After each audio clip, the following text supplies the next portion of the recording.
at all the different countries across the world, the Jewish community, history respectively. So I thought today we will speak about Switzerland over here on this special edition.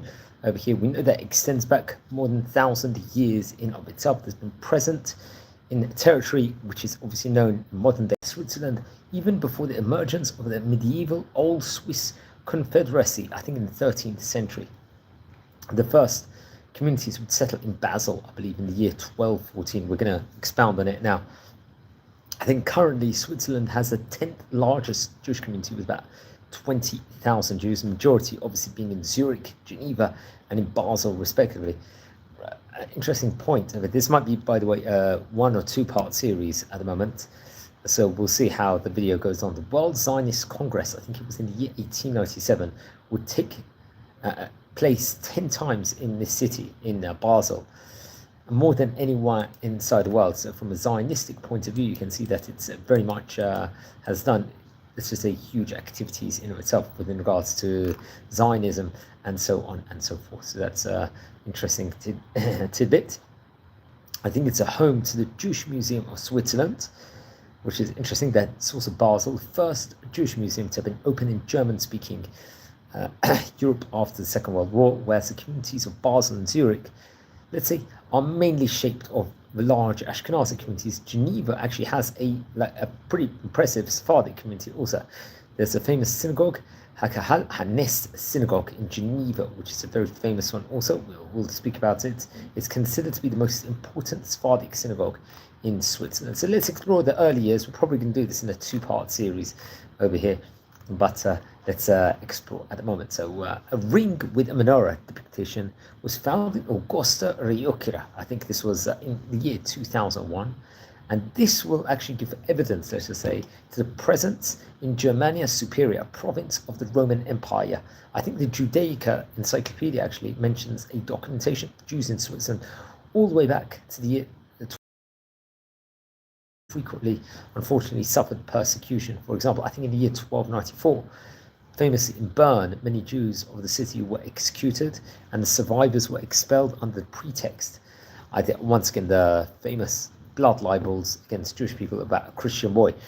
Another pogrom occurred, I think, in Zurich in 1249, and I think there was a plaque was mounted at the location of a former synagogue at the Frosch Ugasse, I think 4, in the former Neumarkt quarter to commemorate the pogrom that actually occurred. So we can see the horrific anti-Semitism that's been occurring all throughout Jewish history. Now, the Jews were also victims of persecution during the Black Plague. This took place, I think, in Europe between 1346 and 1353, which they were frequently accused of having caused it by poisoning wells. I think in 1349, 600 Jews in Basel were burned at the stake and 140 children were forcibly converted to Catholicism, while in Zurich, Jews' belongings were confiscated and a number of Jews were burned at the stake.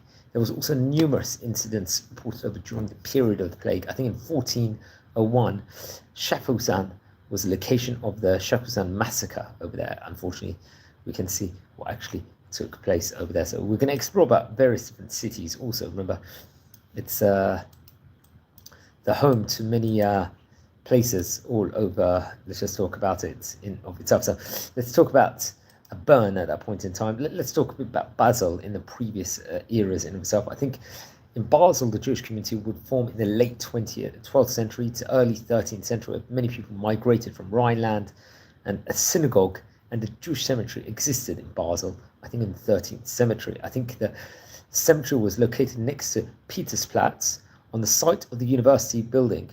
And very, very interesting. I think a famous transaction is recorded in a loan document back in 1223. There was someone named Bishop Heinrich of Basel temporarily transferred the cathedral treasury to the Jews of Basel in order to obtain a loan. He used the loan to fund the construction of the Mittlere Rheinbrück, if I'm not mistaken, one of the bridges across Rhine in the area, and played a decisive role in the development of trade in Basel.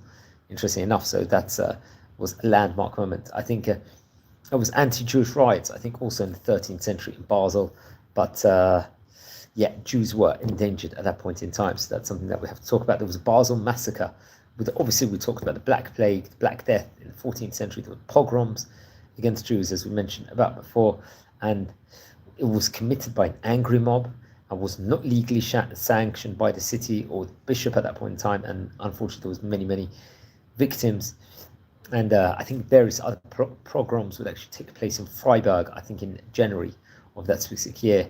And unfortunately, many people were Jewish people. Anti-Semitism was all throughout that point in time. I think there'll be a second Jewish community. I think following the expulsion of Jews in 1349, Basel publicly resolved to not allow any Jews back into the city for 200 years. However, less than, I think, 15 years later, with the wake of the terrible earthquake in 1356, Jewish people were allowed back. And by 1365, the existence of a second Jewish community, I think, is very much documented at that point in time. The Jewish community would leave again in 1397, more voluntary at this point in time, and if I'm not mistaken. And then I think for 400 years there wouldn't be a Jewish community in Basel, if I'm not mistaken. So that's very interesting. I think if I'm not mistaken, the city gate splinter was built during an extension of the walls, which had been partly destroyed by the earthquake. And the gravestones from the cemetery, the first Jewish cemetery, were used alongside other stones and debris for the construction of the wall, if I'm not mistaken. I think from about the year 15,000, Basel became a center of scholarly study of Judaism. Hebrew was taught at the University of Basel, and the Basel printing presses gained worldwide fame with their prints of Jewish writings. I think famously in 1578, Ambrosius Froben would publish a censored edition of the Talmud, the Babylonian Talmud, and in 1629, a Basel theologian named Johann Buxtorf the Younger translated the religious philosophy work Vuhor der Unschlussigen, if I'm not mistaken. It was by the Medici, by Maimonides, respectively, over there. I think Jewish tradesmen at that point in time were permitted during the daytime to maybe be there at that point in time. And there were traveling Jews that were coming from Switzerland, Germany, Liechtenstein, would do various importances over there at that stage in time. So that's in Basel. Now let's talk about Bern over here. The first mention of the Jews in Bern was, I think, in the year 1529. There was a presence of a synagogue, cemetery, a Jewish quarter, and there was a Jewish community, I think, at that point in time. The synagogue and the Judentus school on the grounds of the Budenshaus and in front of its main entrance, respectively. I think the cemetery was sold in the year 1323, and there were 2 medieval gravestones would survive, if I'm not mistaken. I think in the year 1294, a small community was persecuted, expelled after accusation, once again, the blood libels, which we spoke about before, and we spoke about what happened at the outbreak of the Black Death. But we're going to speak more about that in the due time also, so that's a very interesting here. Anyone tuning live, we're exploring the history of the country Switzerland over here. We're trying to see what happened in the main cities of this, so please subscribe to the channel and welcome to our community. Zurich was another place which dates back, I think, till 1234, and it was more smooth, let's just say. I think in the 14th century, the presence of a synagogue was recorded in Zurich near Frischgauss, if I'm not mistaken, and very interesting. And you can see at that point in time, I think there was obviously, once again, Zurich was also affected by the Black Death, I think, in the year 1349, which is very much spoken about. Let's just say Zurich, like most other Swiss cities, persecuted and burned local Jews. You can almost cry when you see the anti-Semitism there was all throughout the years in these different countries. What Am Yisrael has actually suffered, and that unfortunately did happen in Zurich. Also, the synagogue, I think, was destroyed as part of this massacre at that stage in time, and the synagogue was destroyed. And sources indicate that the Ben Menachem brothers and their mother Minna, living in Brugans, and number 8 was also murdered. Not long after, I think in 1354, the Jewish people were resettled in Zurich, and with this, I think they would have the second largest Jewish community in numbers, rising up to 100 people, if I'm not mistaken. Now, from 1404, Jews were legally excluded from testifying against Christians in court, and in 1423, they were indefinitely expelled from the city, respectively. We're going to, especially 17th and 18th century, I think 1633 records indicate that the city of Rheineck would actively support the persecution and expulsion of the Jewish population. It's very horrific. The anti-Semitism there has been all throughout. On April the 24th, 1634, someone named Samuel Elron, a Jewish man from Lengnua was executed. And following this event, the mayor and city council of Zurich issued an order requiring all subordinate officials to expel Jewish people from their jurisdictions, if I'm not mistaken. I think it was in 1787, under the protection of the Castel Remlington, Jewish optician Samson Heinlein and his partner Nehemias Kalaman were permitted to spend 8 days in Zurich to trade optical instruments and practice their crafts at that point in time. So you can see there was anti-Semitism all throughout. Now, the Jewish community of Geneva, we can speak about them. There's also evidence in the end of the 12th century. Jews would immigrate from the Upper Rhine Valley and Savoy, France. And around in 1300, Geneva would have a synagogue, and also Lausanne would also have over there. I think by 1400, Geneva would have 13 Jewish families. In the 1420s, the Jews were confined to living in, let's say, a more ghetto, the only one to exist in Switzerland, and they were expelled towards the end of the century after a decision by the city council in 1419, marking the end of the first Jewish community in Geneva, respectively. I think 16th to 18th century was a period. Also, Jews traveling, let's say, to Venice through Geneva had to pay high transit fees. You can see the anti-Semitism again. And I think in 1632, Nicholas Antoine was burned for Judaizing, living according to Jewish customs. Now, Nicholas Antoine was a French Protestant theologian and pastor who attempted to convert to Judaism. Although he was never officially admitted to Judaism, obviously there was fears by the Jewish community that persecutions would happen if it became known that he was an apostate of Christianity. So that was a key moment, I think also towards the end of the 18th century. Following the expulsions of cities such as Bern, Freiburg, Nuremberg, numerous Jews found permanent settlement in Carouge, which is in part of the municipality of modern-day Geneva, if I'm not mistaken. Yes, so that's very, very interesting, just looking at the history of Geneva also. But let's go back to the main history itself here of Switzerland. Anyone tuning in live, welcome to our community, exploring the Jewish community history of Switzerland over here on this special edition. Let's speak about the more early modern period. Jews were banished from the Swiss cantons. I think it was around the year 1620s, if I'm not mistaken. And from I think it was the year 1776, they were allowed to reside exclusively in two villages. This was Lengniau and Oberdingen, I think, which is also known as Aargau, modern day. And towards the end of the 18th century, I think the 553 Jews in these villages represented almost the entire Jewish population in Switzerland, which is a very, very key and important source, let's just say, in of itself, just exploring. And I think beginning in 1603, the deceased Jews of the Sultai communities were buried on a small island in the river of the Rhine called the Judenau, if I'm not mistaken, which had been, I think, leased to the Jewish community. Now, as the island was, let's say, repeatedly flooded and devastated, I think in 1750, Sultai Jews asked Taxong to establish a cemetery in the vicinity of their communities in the Serb Valley. Once a year, the communal Chevra Kadisha, I believe, at that point in time, visited graves on the island. The cemetery had been expanded several times. I think based on an agreement concluded in the 1859, 2/5 of the cemetery belonging to the Israelite community in Lengau and 3/5 to the Israelite community of Endrige, if I'm not mistaken. I think there was a resolution, Textazang, in 1678. The Jewish people were allowed to settle in the communities of the Serb Valley. I think after 1776, there was other restrictions, I think, at that point in time, residing in those places. The village of Endingen never built a Christian church. Only a Jewish synagogue was there. I think local Christians would travel to neighboring villages for church services. Jewish and Christian families often lived under one roof over there. Jewish residents were restricted as to the professors they could practice. Houses were built with two separate entrances for Jewish people, one for Jews and one for Christians. So you can see there was anti-Semitism throughout. They were under the jurisdiction of the high and low courts of Baden, Bailiff, and had to buy protection and safety letters patented from authorities. Furthermore, I think regulation in the 18th century, I think there was, that Jews were allowed to buy and sell their livestock only in open markets and not directly from the farmer.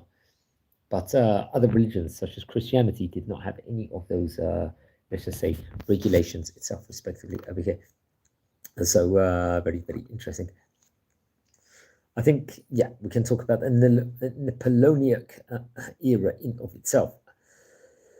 That was when, in 1798, the French invaded Switzerland. They would establish the Helvetic Republic. They attempted to modernize and centralize Swiss Confederation at that stage in time.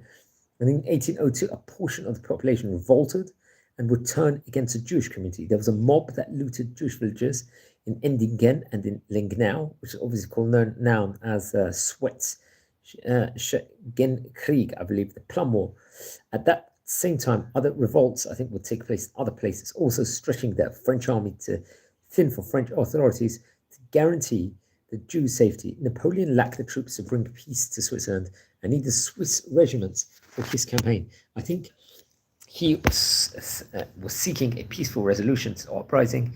1803, there was the Act of Meditation, the act which was compromised between the ancient regime at that point in time. 19th century, I think the village of Endingen had about 2,000 people, about half Jews and half Christians. The Jewish population at that point in time was more well tolerated, more self-managed at that point in time, and will maintain its own school. I think the Jewish community of Zurich, I think it was the Israelite Gemeinde Zurich was founded, and in 1884 the synagogue Zurich was built. Very interesting enough. So let's speak about the synagogue Zurich, one of the famous synagogues over there. I think obviously founded in the year 1862.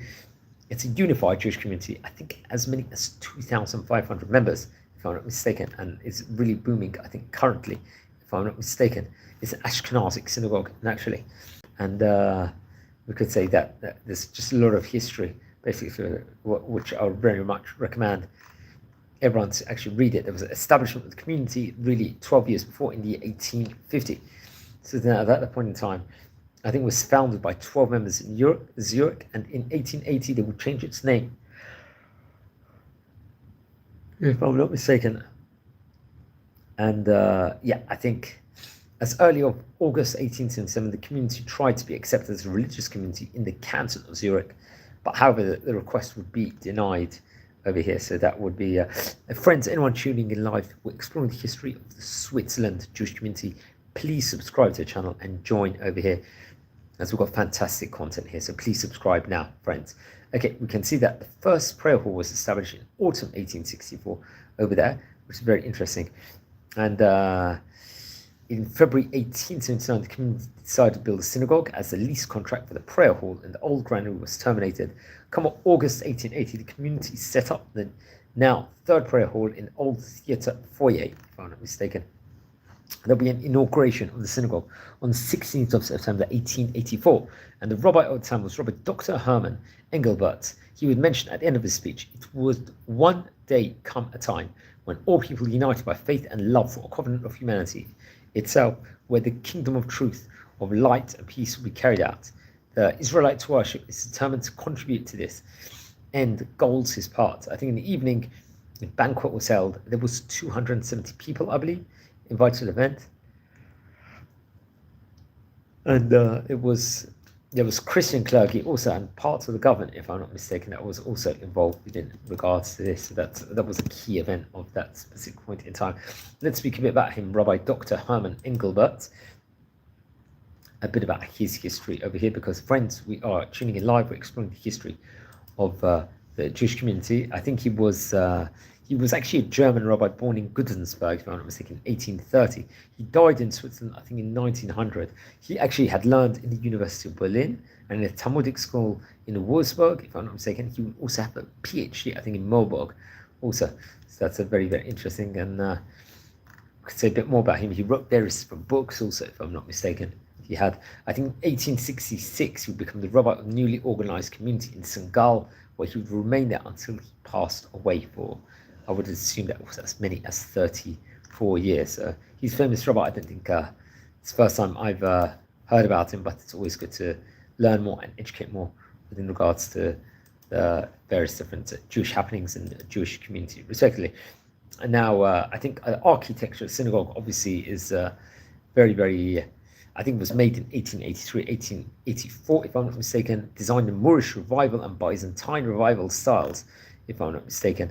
and much can be said about it. Obviously, large communities in of itself. I think on July the 5th, 1865, the Jewish community, which at that time numbered nearly 30 members, mentioned acquisition of a field for applying a cemetery, if I'm not mistaken. They were established in 1865 and way later on in 1952, if I'm not mistaken. The building of this synagogue would have a lot of cultural significance and religious significance also, recognized by the Swiss government. That's something that we have to point out over here. So yeah, anyone tuning in live, welcome to our community over here as we explore the history of Switzerland Jewish community. Please, everyone subscribe to the channel. I think in 1879, a Jewish village in Neu-Endigen was built, and it remained mostly independent until the year 1983, where it merged back into Endigen in of itself, respectively. The right to settle freely was not restored to Jews with the Swiss Constitution of 1848, and was only granted after approval in the referendum all the way later in 1866. There were two key Jewish figures over there.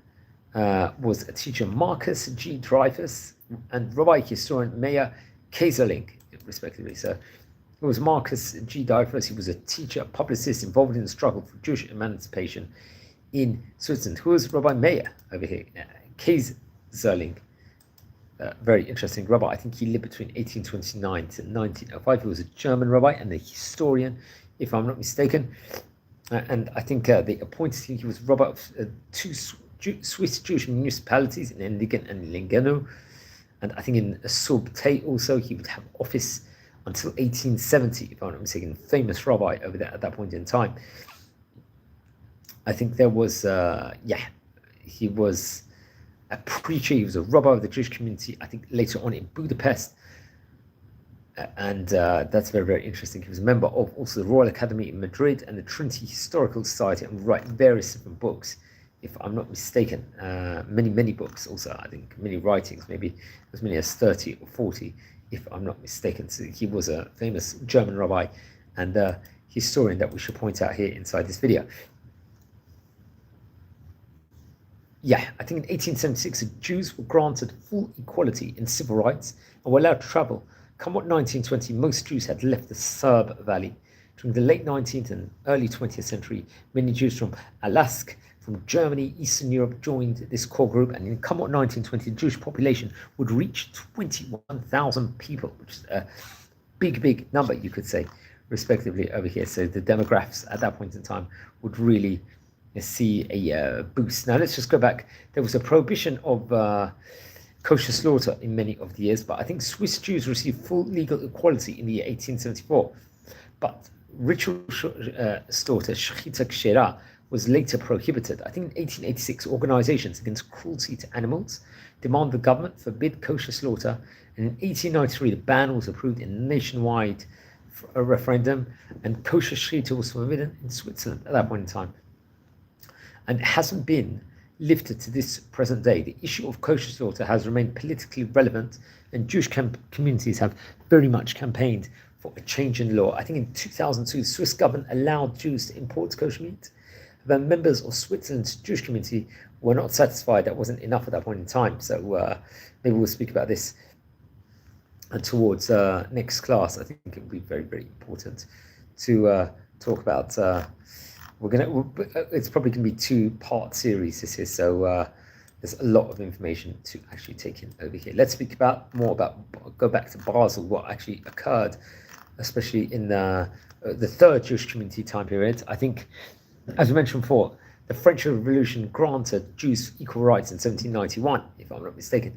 Jews were, I think, granted equality on paper, but in practice, I think Jews initially received the right to settle Frenchmen instead of Swiss citizenship. There was a dissolution of the Helvetic Republic, and I think it was in 1872 the Jews were granted full citizenship in Basel, for example. I think the Swiss referendum, if I'm not mistaken, of 1866 committed to giving Jews full and equal residency and trading rights, but it wasn't fully implemented for many years till 1874. That's something else that we have to point out. Among the many Jews migrating to Basel from Alsace was a family of the young Alfred Dreyfus, who gained the fame in the so-called Dreyfus affair. So the Dreyfus Affair was a political scandal that divided the Third French Republic from 1894 until its resolution in 1906. The scandal, I think, began in December 1895 when Captain Alfred Dreyfus, who was a 35-year-old Alsace French auxiliary officer of Jewish descent, was wrongfully convicted of treason at that point in time. And it's a whole topic unto itself where we're not going to do justice to this topic in such a short time. Now, anyone tuning in live, we're exploring the history of the Swiss Jewish community. Please subscribe to our channel. We've got fantastic content over here as we explore the Jewish history of Switzerland over here, respectively. I think, if I'm not mistaken, the Congress will start. I think the writer Theodor Herzl and journalist organized the first Zionist Congress that will take place in the year 1897. Later, I think 10 of the 22 Zionistic Congresses would take place there, and it was met largely with public sympathy. Many Jews in Basel maintained a guarded attitude to Zionism until the rise of National Socialism in Germany, we have to point out. And I think in 1900, the Jewish population of Basel was quite high, 1,900 people. Later on, I think in 1933, there'll be as many as 3,000 people because of the fleeing Jews from Nazi Germany. That's something that we have to point out. Let's explore a bit more with regards to what actually took place in Bern at that point in time. In the, I think, early 19th century, individual Jews were allowed to go back to Bern. There was freedom of settlement was not established until 1846. If I'm not mistaken, in 1849, the Alsatian Jews found the Corporation of Israelites of the city of Bern. Interesting enough, from 1856, the Tower House Hinter de Specham served as a synagogue. The rabbi of Hegenheim attended to the congregation, and the dead were also buried there. It's reported, I think, in 1873, the modern cemetery was established in Papier Hulstrasse, and I think in 1906, community inaugurated its Moorish Oriental synagogue as a corner of the Kapellstrasse and the Sulgen-Neckstrasse. For some 30 years, there was separate Eastern European Jewish community over there also. I think come 1910, the community in Bern would have 1,000 members, quite impressive. Many came from Eastern Europe, if I'm not mistaken. 1933, the Jewish Association and the Jewish Community of Bern sued the far-right National Front for distributing anti-Semitic propaganda. Yeah, so very, very interesting. So we're just exploring the history with regards to the various different places all over Switzerland. We're talking more about 19th century. I think in Zurich, for example, over the course of the 19th century, it became increasingly fraught, let's say the situation. The French government was advocating for the recognition of rights of their Jewish citizens living in Switzerland, where they were subjected to numerous forms of discrimination. Nothing is new under the sun, as they say. Now, in 1895, Orthodox Jews would found the Israelite region Jessup Zurich, who is one, let's say, the two Haredi, ultra-Orthodox Jewish communities over there. I think the second one is Agudat Achim in Zurich, which was founded in the 1927, way later on. Association of Brothers, it means over here. And yeah, very interesting. So obviously, all throughout, I think it's starting from 1920, the city of Zurich had special citizenship regulations that discriminated against Jewish people from Eastern Europe. These rules were dropped in 1936, and the 1920, the proportion of the Jewish population was just over 1%, 1.3%, I believe, if I'm not mistaken. So very, very interesting. Let's speak a bit more about Geneva of that point in time in the 19th-ish century.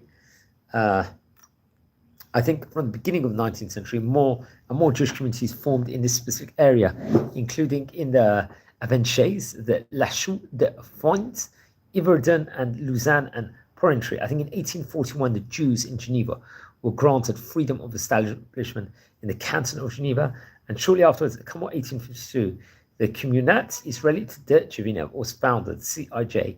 From 1856, there was once again a Jewish cemetery and a synagogue in Geneva, if I'm not mistaken.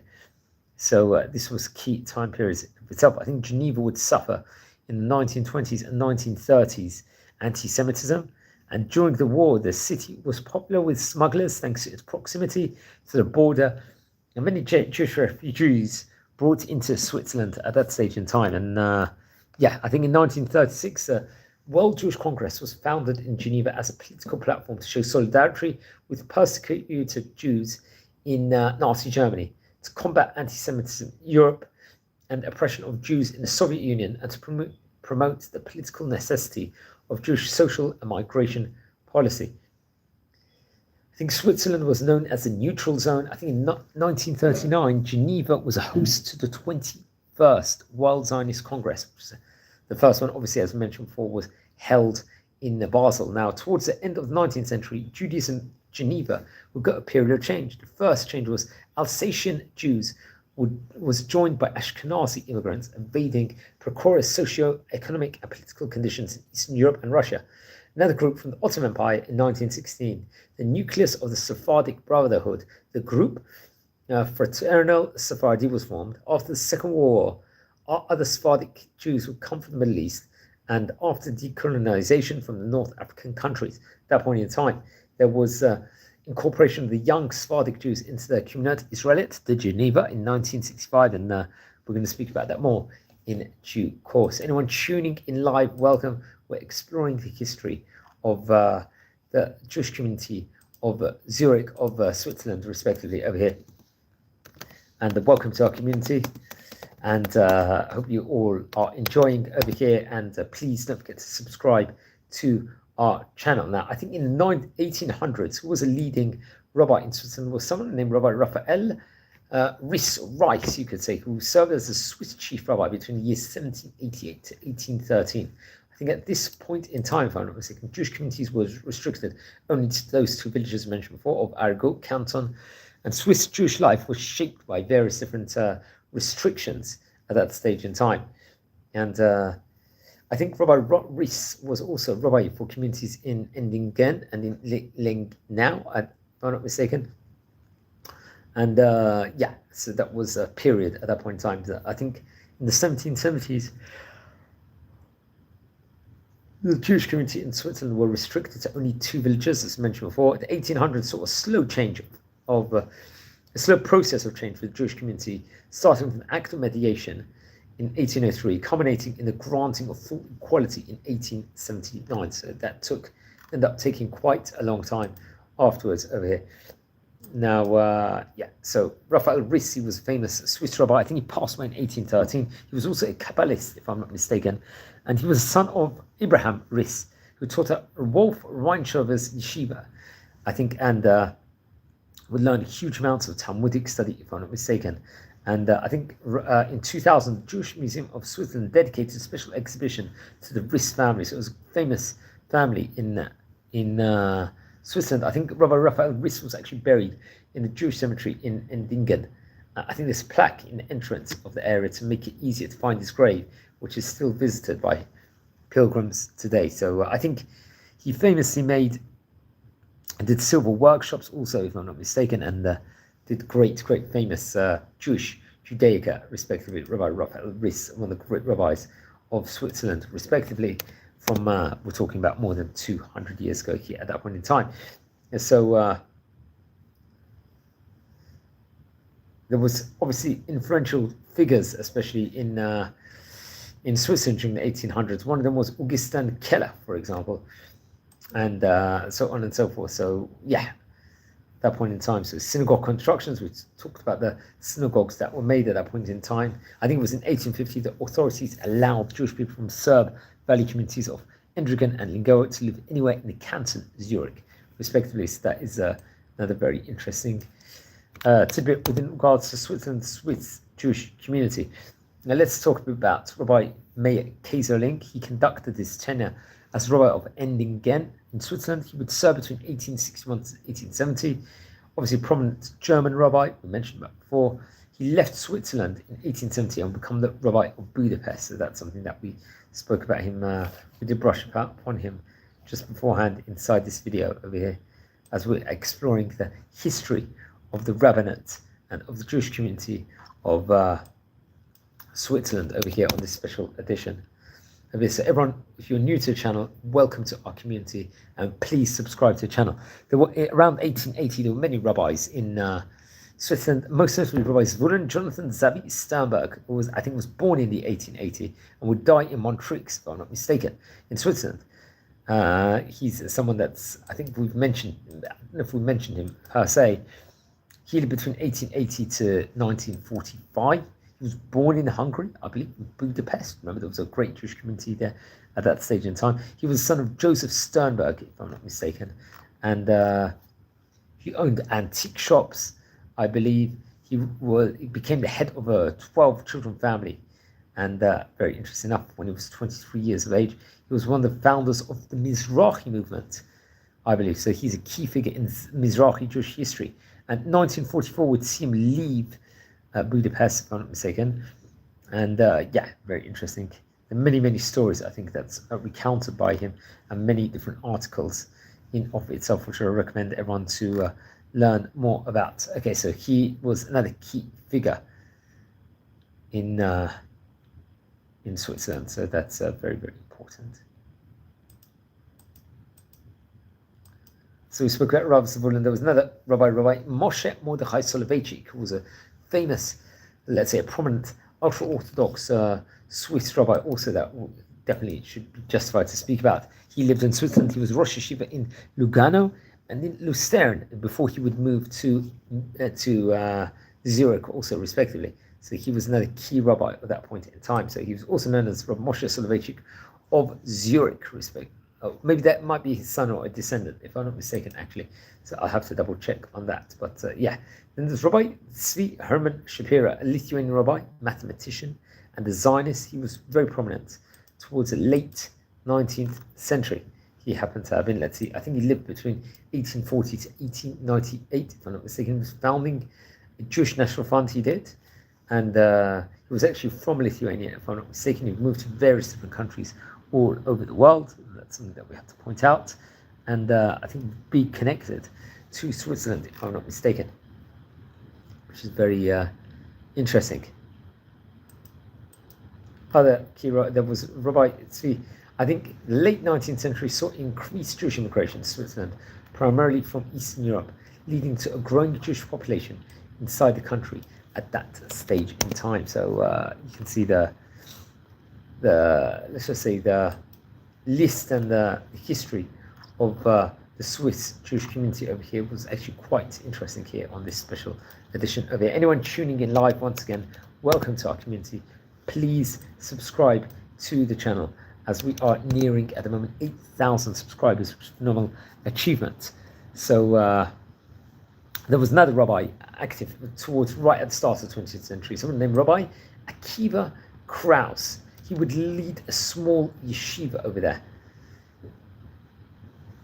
So that's interesting. So he is another key figure, let's just say, of that specific time period in Switzerland, someone that we definitely have to speak about. And yeah, maybe he lived between 1914 to 1995. I'll double have to check. Rabbi Yechiel Jakob Weinberg, Moshe Soloveitchik were very active in Europe at that stage in time. So much can be said within regards to him. So anyone joining in live, we're exploring the history of the Switzerland Jewish community over here on this special edition of this. So everyone, welcome to our channel, welcome to our community, and enjoy as we grasp the Jewish history of yesteryear over here on this special day. We're exploring now some of the famous rabbis. I think Rabbi of Basel in 1910 was Rabbi Asher Michael Cohen, also family name known as Khan. He was serving as Rabbi of Basel, Switzerland, as evidenced by a 1910 greeting for his 25th anniversary in that position. Additionally, he would study with Rabbi Abraham Isaac Cook in Switzerland, Rabbi Alexander Yehuda Safran, who was, I think, born in Romania in 1910, who would later become a rabbi in Geneva, respectively. So he was another key rabbi at that point in time. So Rabbi Alexander Yehuda Safran, we will speak about him now also. I think it's very, very important too. Rabbi Yechiel Yaakov Weinberg was another key rabbi at that point in time. I think he passed away himself in the year 1966, but he was very key and very famous of his time. I think we can maybe say a few words within regards to him. Could be Rabbi Shafran.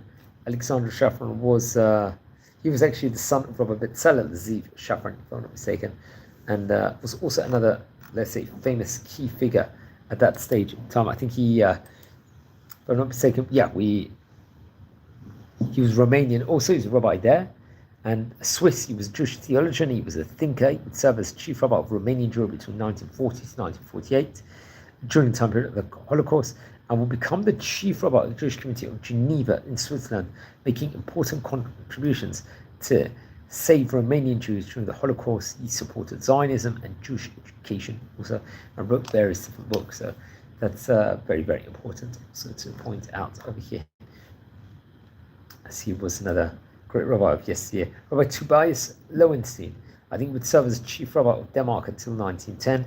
Later he'll become the chief rabbi of IRGZ Zurich in Switzerland, I think in 1912 respectively. So that's he was also a well-decorated rabbi at that stage in time. I think the most rabbinic figure in the 1920s was Rabbi Moshe Soloveitchik. I think he lived between 1915 to 1995. If I'm not mistaken, there was Rabbi Kalman Novak, who was known to be at the Montreux yeshiva around I think that Pacific era in of itself. Other prominent figures, I think, in the area, though not based in Switzerland, included Rabbi Avram Isaac Cook, famous rabbi, first Ashkenazic chief rabbi, I believe, of Israel, Rabbi Yechiel Yaakov Weinberg. Also, these are key people over here as we explore the history of the Jewish community of Switzerland over here, looking at other people. We know that Rabbi Cook will be an active member of the Jewish community, especially in the 1930s, early part. Rabbi Arthur Schneider, he was born in 1930, would become a prominent figure, if I'm not mistaken. I think there was a Jewish refugee crisis at that point in time, and a number of Jewish organizations assisted many refugees who would arrive in Switzerland, especially in 1900. So that's very important. And yeah, there were Swiss Jewish communities in Zurich, Geneva, Basel. Really, I think the rabbinical organizations were active in supporting Jewish communities in Europe, and some rabbis will work to provide, I believe, assistance to refugees fleeing Nazi Germany at that point in time. Now, one of the rabbis who was born in 1930 was Rabbi Abraham Grambam, who was an Orthodox rabbi. Unfortunately, was murdered in Switzerland in the year 2001. So a very, very sad story within regards to him. So I think it was a whole massive news article at that point in time. It was happening in 2001, and he was the leader. He was an Orthodox rabbi and the leader of a yeshiva in Bnei Brak also, and it was like, I think, considered as an unsolved murder case in Switzerland. He actually survived, Rabbi Grambam, the Second World War in a work camp in Siberia, and his parents unfortunately were murdered, I think, in his native Poland. I believe he passed away on June the 7th, 2001 in Zurich. And yeah, that is very interesting. Anyone tuning in live, we're exploring the Jewish history of the country Switzerland over here. So everyone, welcome to our channel, welcome to our community over here as we explore the history. And if you feel anyone's interested in watching any of these videos, please, friends, I'll say on the outset, please share the videos and please subscribe to the channel. Okay, let's talk a bit more about the Jews of Geneva, especially more 19th century. I think in 1841, Jews were established freedom in the canton of Geneva. I think between 1920 and 1930, there was an increase in anti-Semitic sentiment in Geneva. During the war, the city was popular. I think there was smugglers because of the proximity of the border. There was many Jewish refugees who were brought into Switzerland. However, these refugees, I think, were found and sent back, condemning them, unfortunately, to death. And many would flee, especially autumn 1933 for Germany at that point in time. So the name Hannah Arendt worked for a short time of the League of Nations in Geneva. She helped issue entry visas for Jewish settlers and wrote speeches for the Jewish Agency for Palestine. I think come 1936, the WJC, the World Jewish Congress, was founded in Geneva, and I believe at that point in time a political platform to show solidarity with the persecuted Jews in Nazi Germany, to combat anti-Semitism, I think, in Europe, and oppression of Jews in Soviet Union, and to promote the political necessity of a Jewish social and migration policy at that stage in time that would come out. And very, very important. So, friends, anyone tuning in live, welcome to our channel. Please subscribe to our channel. We've got fantastic content over here on this special edition. I think Switzerland was a neutral zone, as mentioned before, and we talk about the Sephardic Brotherhood that will come about, respectively, at that stage, at that window of time in Geneva. So that's something we very much do have to. So remember, Bern, Zurich, Geneva, these were main parts, let's just say, of Switzerland, especially the Jewish community, the fabric over there. I think 20th century Zurich, let's speak about it, they had special citizenship regulations, and unfortunately I think in the 1920s that these regulations would discriminate against Jews from Eastern Europe. However, I think come on 1936 these rules were dropped. In 1920 the proportion of the Jewish population was 1.3%, I believe, in Zurich. In 1924 a local synagogue was vandalized. Unfortunately, swastikas were engraved on the walls. I think during the Second World War most of the Jews who had fled to Switzerland came to Zurich at that window of time and were granted the right of residence there between the years 1940 to 1943. In 1943 Zurich's Jewish population were total 10,500 people, but I think it would decline again from 1948 onwards with the formation of the Jewish state in Medinat Israel also respectively. And we're going to speak more about the current time period over here of that specific synagogue in of itself. Everyone, please subscribe to the channel. Just going to take a very short break at the moment, and we're going to be back in 1 minute. So please subscribe to the channel and enjoy our fantastic content, friends, as I'll just take a short 1 minute break, friends, and we will return in a minute, as we're going to go and speak about the country, about the area of Basel again, once again.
Hi, shalom everyone. Start a short break as we are exploring the history of the Switzerland Jewish community over here. Let's go back now, talking about Basel again. I think we talked about how the population of Basel will be in 1933 as many as 3,000 people. I think after 1938 in Basel, Jewish passports were marked with a red J, identifying them as they could be more easily turned back at the border.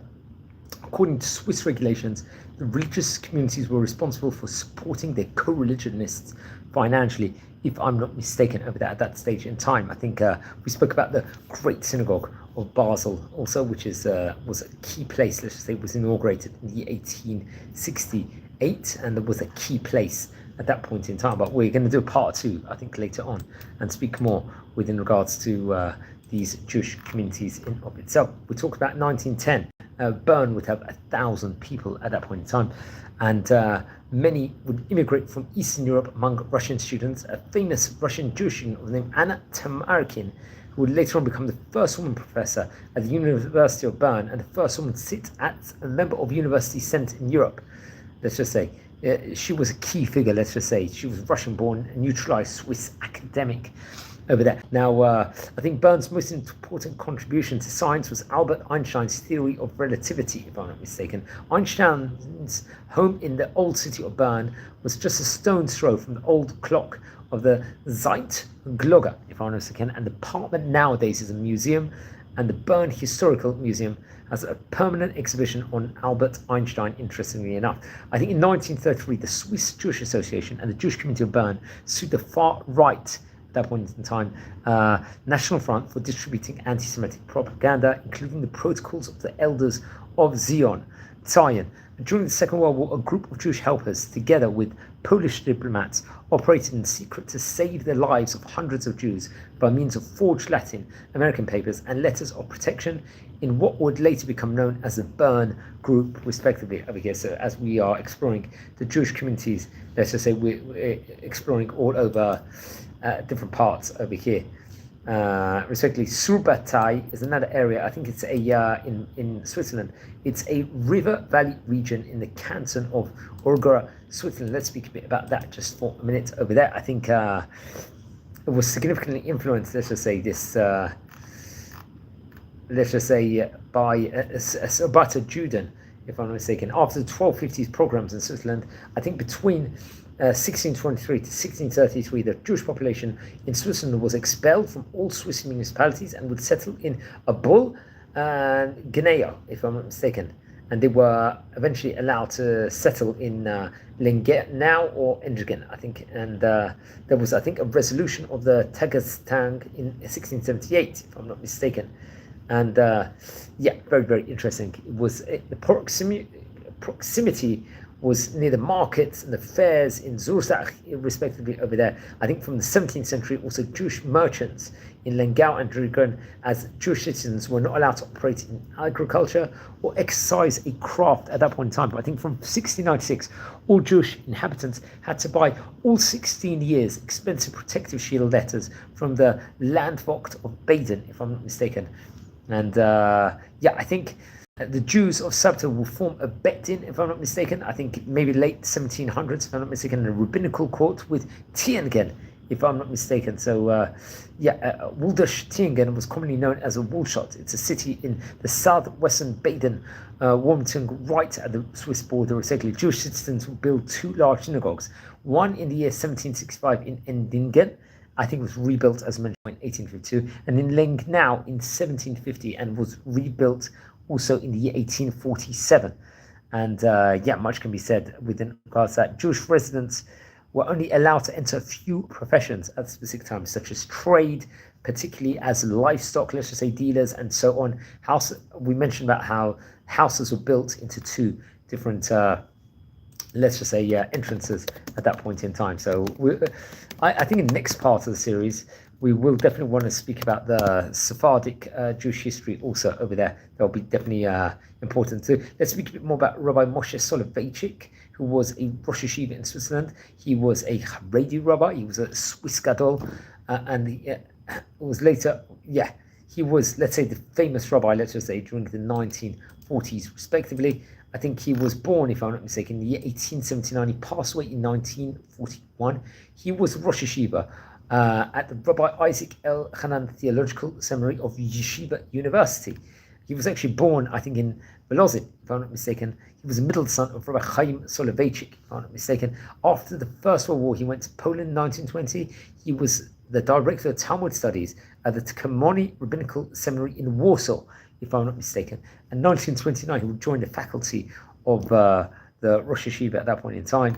And I believe he had a role in Switzerland, if I'm not mistaken, unless if it was another, Sorry, I think this is just another Rabbi Moshe Soloveitchik I just spoke about, but then there was Rabbi Moshe Soloveitchik also of Switzerland. So sorry, I made a mistake over there. I was speaking about the Yeshiva University one. But Rabbi Moshe Soloveitchik of Zurich, sorry, just to correct myself, he lived between 1914 to 1995. So there were two Rabbi Moshe Soloveitchiks over here. We're now speaking about the Zurich one. It was a mistake that I spoke about the other famous rabbi because he wasn't necessarily connected to Switzerland in himself. He would serve as a Rosh Yeshiva, Rabbi Moshe Soloveitchik Zurich, in Lugano and in Lucerne, and would move to Zurich, where he was recognized as one of the leaders of European Jewry of his day. He was born in 1914. He would grow up in Brisk. He was friends with Rabbi Aaron Leib Steinman, who was known as Gadol Ador at this point in time. He would learn at Yeshivat Torat Chesed of Brisk, which was, I think, led by Rabbi Moshe Soklovsky, if I'm not mistaken, the author of the Imre Moshe,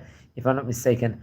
And I think he was part of Yeshivat Knesset Beit Yitzchak, I think in Kamianats, if I'm not mistaken, which is, I think, maybe part of Poland or found in Slobodka, if I'm not mistaken. But he would escape to Switzerland, Rabbi Moshe Soloveitchik would, of Zurich. Among yeshiva students, there was a threat of being drafted in the Polish army. So many were exempted, many were weak, or, they were timid, they were weak in of itself. And I think they went to Montreux in Switzerland, and they would join, I think, the yeshiva of Rabbi Eliyahu Bochkio over there at that stage in time, which is very interesting. So, and I think there was a Lomza yeshiva, if I'm not mistaken.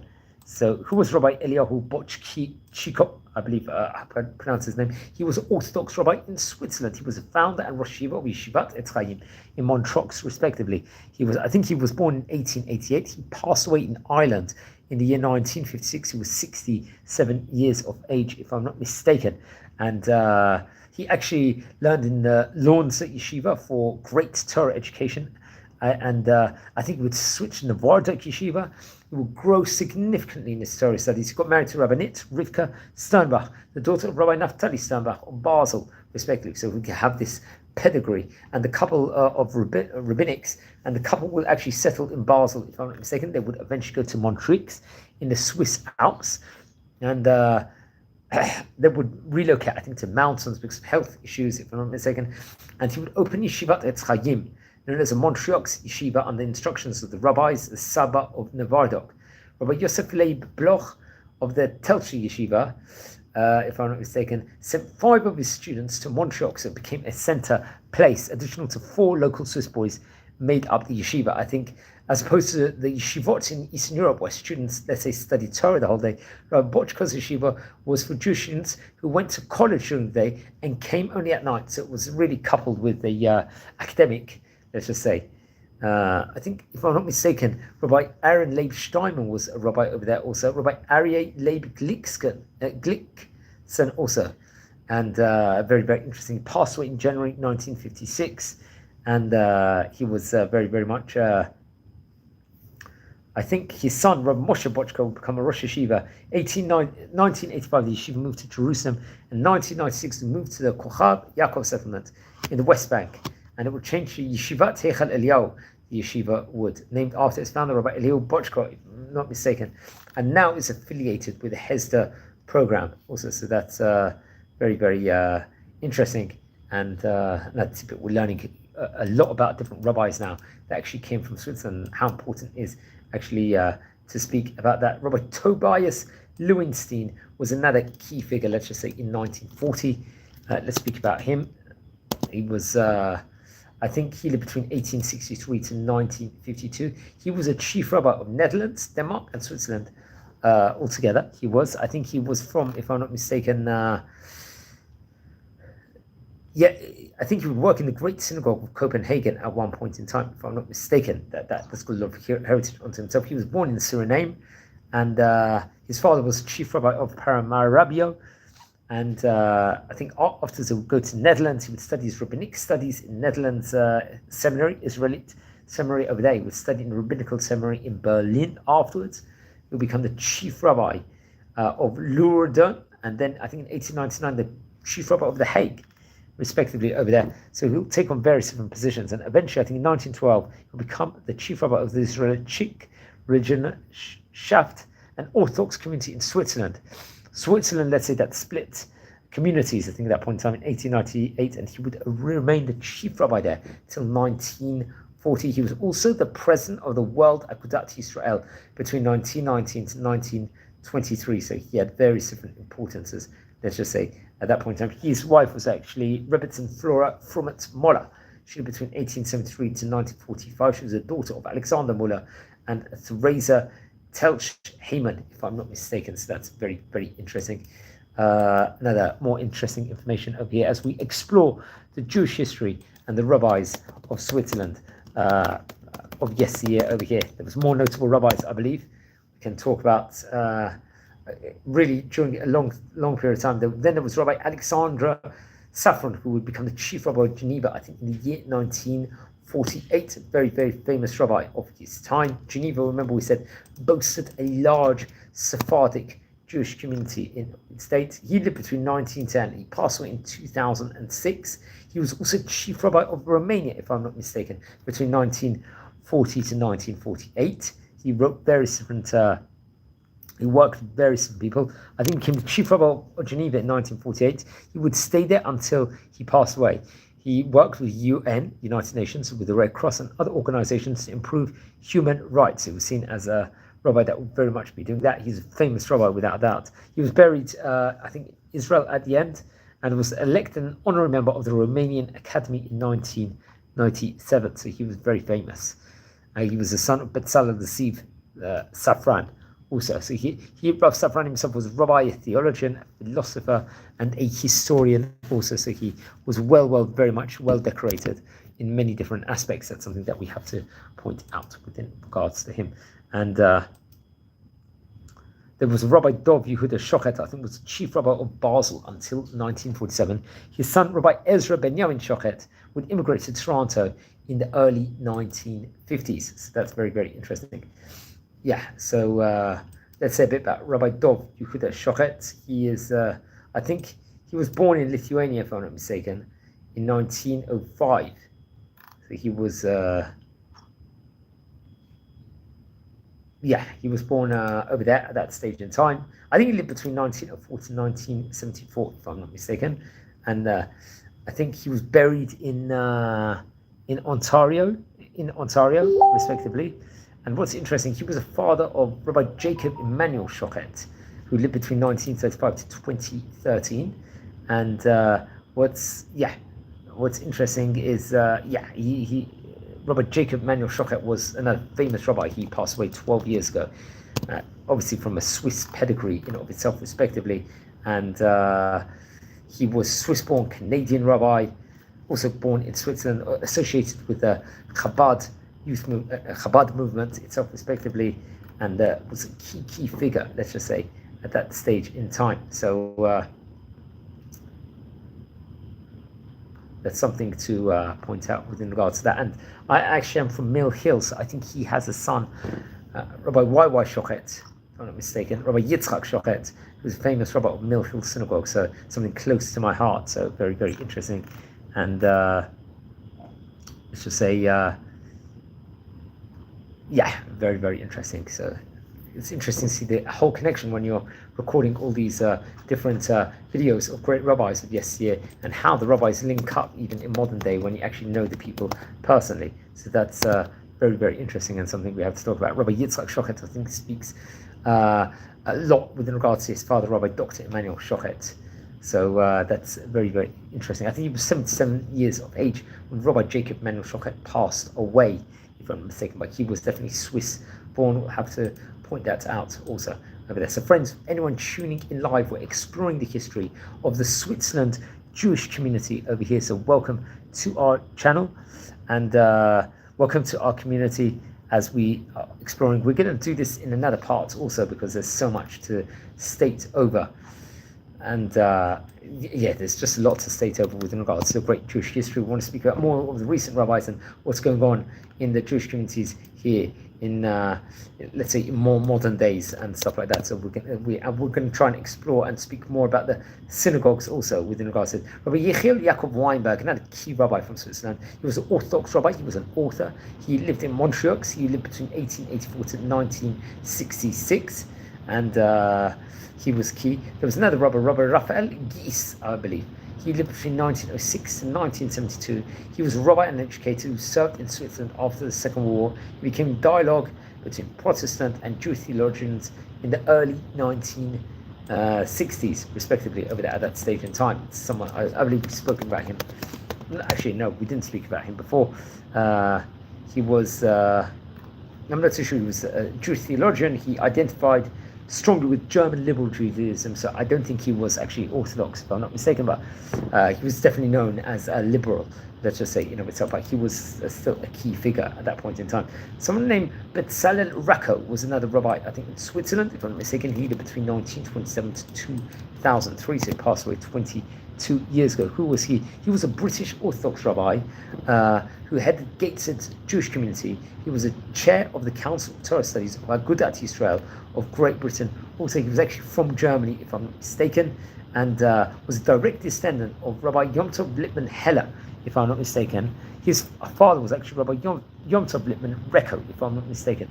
And he enrolled in the Gateshead Kollel. He get a rabbinic ordination over there.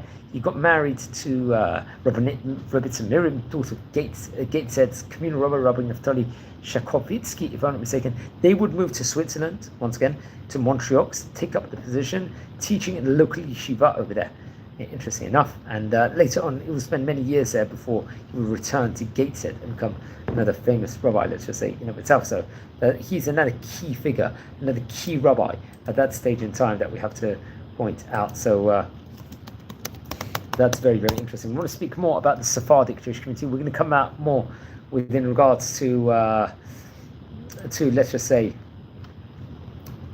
more modern times in the second part of the series. I think there was significant Sephardic Jewish community in Geneva during the 1960s. The specific name of a prominent rabbi at that time is not widely publicized, I think, and the community's main synagogue Hechal Hanes in Geneva, which I think is considered the most important Sephardic synagogue in Switzerland. And it's interesting, there was a focus in the 1960s on other historical events in Switzerland, such as especially the World Zionist Congress in Basel in 1897. Geneva's Sephardic Jewish community, I think it's got a significant Sephardic community, and the synagogue Hechal Hanes is considered very, very important over there. So other rabbis would come, I think, and be in dialogue. I think especially Rabbi Yosef and Rabbi Yaakov Meir will have a lot of dialogue with various of these different communities. It's something that we have to point out over here. So we're going to try and speak more within regards to the Sephardic Jewish community.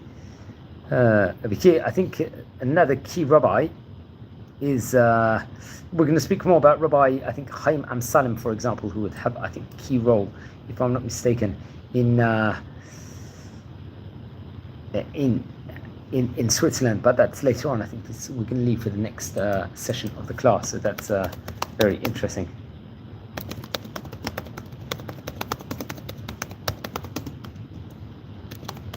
Everyone tuning in live, welcome to our channel. We're a special edition of it, exploring the history of the Jewish community of Switzerland over here, the different synagogues there was, the different happenings that actually took place at all different points in times, and all the heritage that there is inside it's a phenomenal, really rich heritage place in of itself. So this is things we have to point out. The Lausanne synagogue, I'm just looking at a picture of it now. It's absolutely stunning in of itself. We mentioned before that in 1776, the Jews were permitted to live in only one Swiss canton, Araga. In 1879, the Jews of Araga achieved total equality with other Swiss citizens.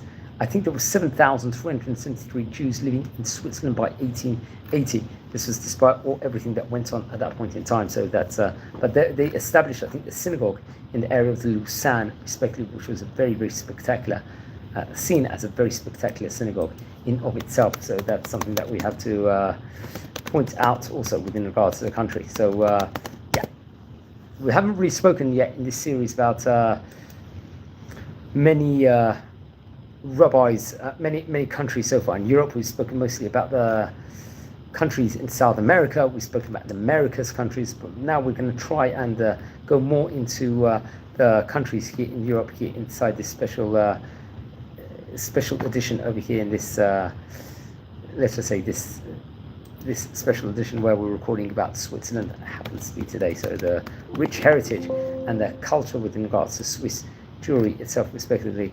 I think it's very, very important to speak about it over here, friends. Now, friends, anyone tuning in live, please subscribe to the channel, as we're a community here, and we love learning about great rabbis of yesteryear and the great happenings of yesteryear, and we try really to go from strength to strength over here. So everyone that's new over here, welcome to our community, and please grow and watch over the previous videos we have recorded with regards to various different countries so far, as we've recorded about many, I think we've recorded about as many as 30 different countries already we've explored here across the globe, which is something phenomenal to point out. So there were other liberal rabbis also at that point in time. Someone named Francois Garay, I think he was, I think he would start working in the year 1969. He guided the liberal Israelite group, so I think he was a more liberal rabbi. He was a progressive rabbi. I think he was the first progressive rabbi in Switzerland, and will actually have an influence in France also, we have to point out,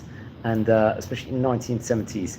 That's something we have to point. Let's speak about the Heichal Hanes synagogue, the most famous synagogue, or definitely Sephardic synagogue in I believe in Geneva, in Switzerland, respectively. I think would be damaged actually in May 24th, 2007 by an arson attack that actually took place. It was funded by a man of the name Nessim Gaon, a Swiss businessman. Now, we spoke about Nessim Gaon on various occasions before. Now, I believe the building itself was completed in the year 1972. So who was the philanthropist Nessim David Gaon? He lived between 1922 and passed away very recently in 2022. He was a Sudan-born Swiss finance. Remember, we spoke about the Sudan Jewish community previously. He was prominent in Jewish affairs. He was a president, I believe, of the World Sephardic Federation since 1971. He was vice president of the World Jewish Congress also. He was also, I believe, a chairman of the board of governors of the Ben Gurion University, if I'm not mistaken. He was born to a Turkish Jewish family, if I'm not mistaken. They were living in Spain and also in Egypt. He was married to Renee Taman, I think between 1927 to 2014. They would have 3 children, if I'm not mistaken.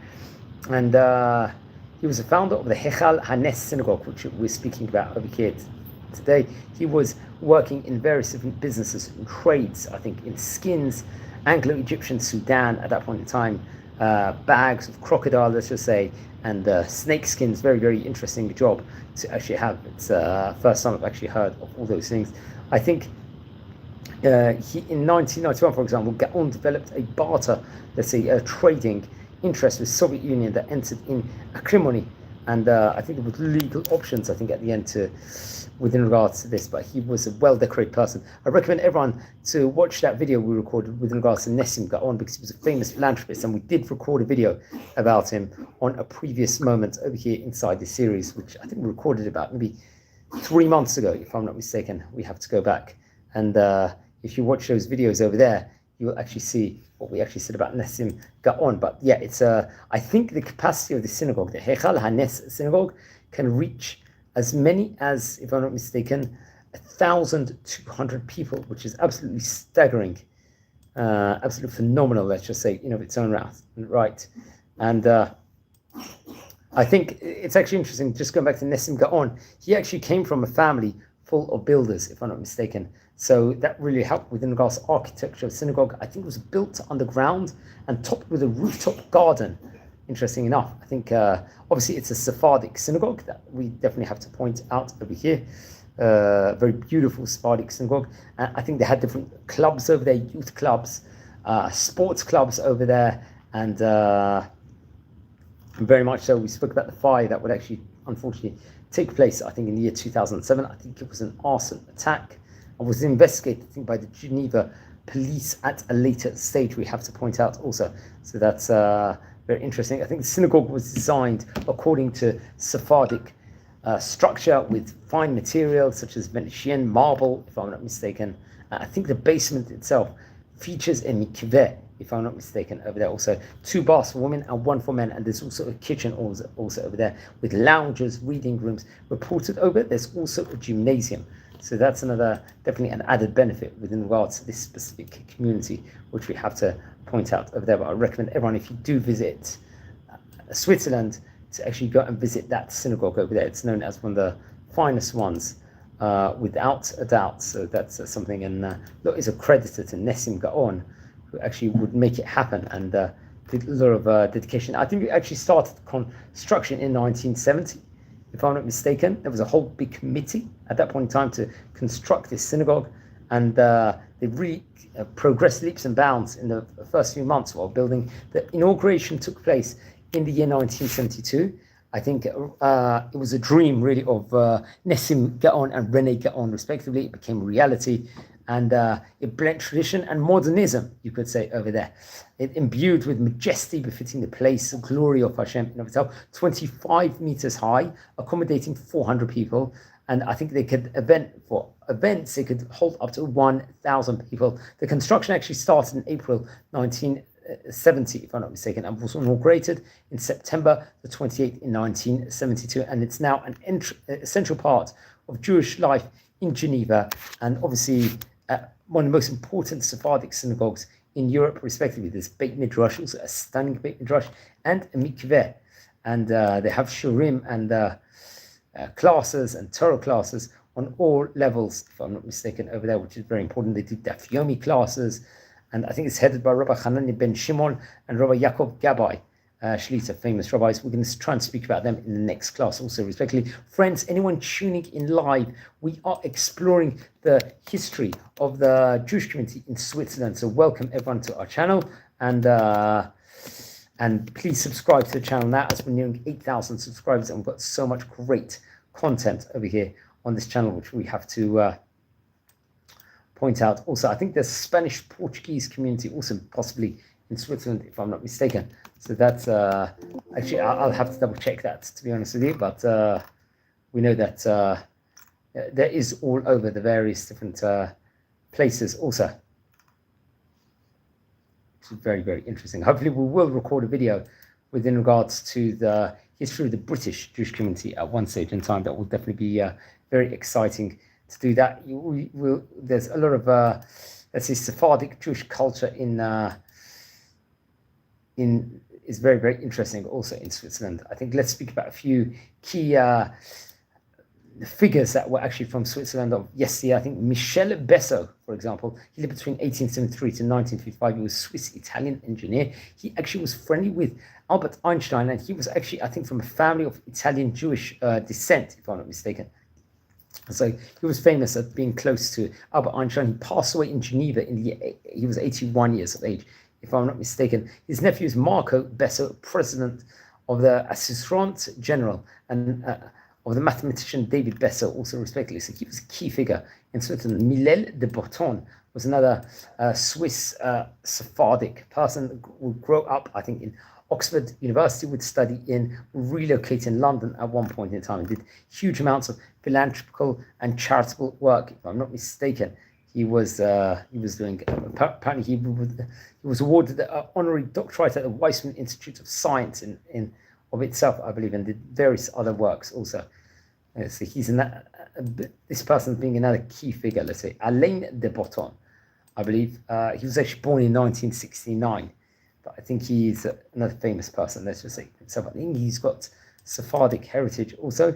We spoke about Nessim Gaon.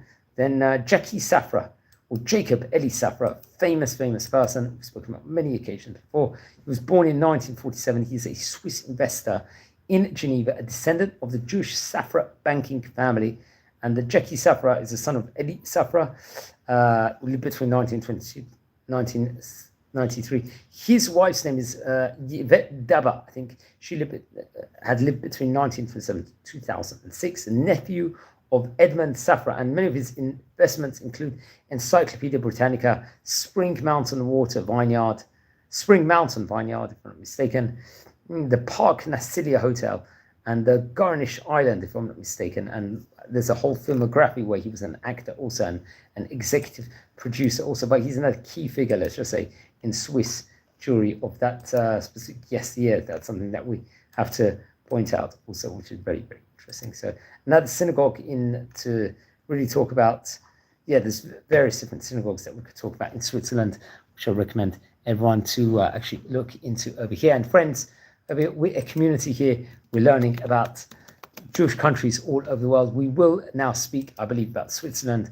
Hopefully, Be'ezrat Hashem, we're going to do the second part to this over here, where we can explore more about the more, let's say, more recent rabbis of the Jewish community over there, more within regards to Sephardic Jewish community and the current Jewish community over there, maybe the Yeshiva and Chabad Jewish communities.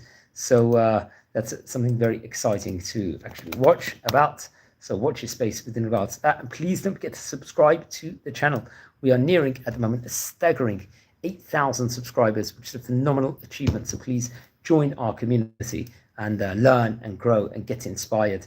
And so much more can be said within regards to that. And that we've mentioned many rabbis today over here from Switzerland over the last few hundred years. It was very difficult to get information, let's just say, within regards to rabbis that were maybe before the 18th century over here. That was a challenge onto itself. So we do hope that we'll be able to get more information maybe for the second part of the class. I think it is very, very important that we get as much as we can, but we really have been able to get a breadth of the Jewish community history. And unfortunately, we see in a lot of these countries, a lot of these places, there was anti-Semitism all throughout, unfortunately. So that's a theme that very much, unfortunately, we've seen, and that happened very much, especially even back in the 13th and 14th century in Switzerland, which obviously is very, let's just say, sad to see. It's a sad state of affairs, but also, unfortunately, not surprising